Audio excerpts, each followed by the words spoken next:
Hi, I'm Sarah Burrows. I'm a tutor on the Cornish College Paranormal Research and Investigation course.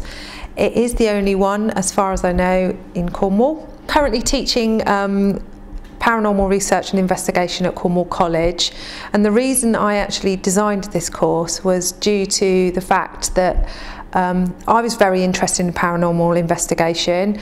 I belonged to Ghost Hunting Cornwall. I worked with the Paranormal Research Organisation for a number of years and actually went on a number of investigations, both locally and nationally, and realised that there wasn't an actual course sort of showing you or teaching you the techniques that can be used on an investigation.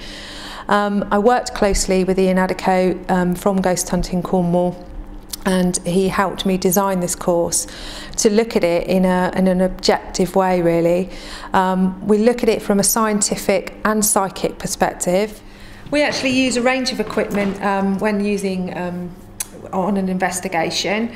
Just ordinary little handheld video cameras. Nothing, nothing spectacular. They're just sort of plug and play video cameras, so they're quite easy to set up for people. We've got a dictaphone for hopefully picking up spirit noise or sounds or communication.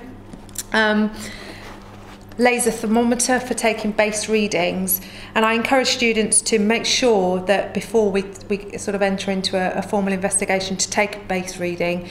So if there is a temperature drop, we can say, well, actually it was an ambient sort of 22 in here when we started, so if it does suddenly drop, we can actually validate that. So a thermometer is really important to use. An ordinary sort of motion sensor that you can get from any DIY store, really, and we sort of set those up in locked off rooms occasionally. So if something goes off, we can say, well, there was nobody in that room. So that's what that is.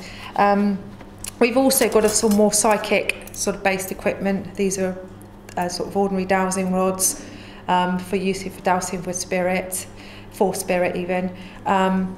And those are often used on investigations. I've also got dowsing crystals, so using crystals to douse for spirit.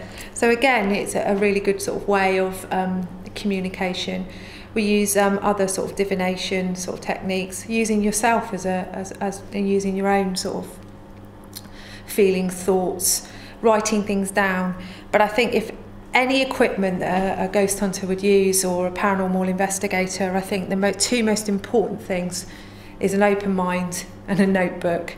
I think that's all you really need. Looking at the ethics of ghost hunting, the culture, looking at religion, should we be ghost hunters? Should we be delving into things that people may feel uncomfortable with or shy away from? We look at a range of different issues and different techniques. I try to let the students lead the group. We will have healthy debate. This is the second time that the course has run. The first course we had a lot more people who were from a psychic sort of level.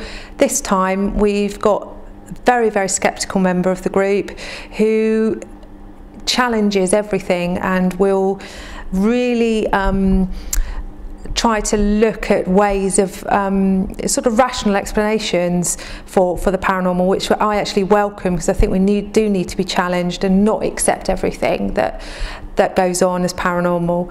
I try to encourage students to find their own way, but also to have an open mind. And it's been really, really interesting, and it's becoming more and more successful. And as I said, it's the only one that I'm aware of in Cornwall at the moment, and that's the reason I've designed the course, because I personally wanted to develop my understanding, and the closest one was London, and there is a huge need for it in this area.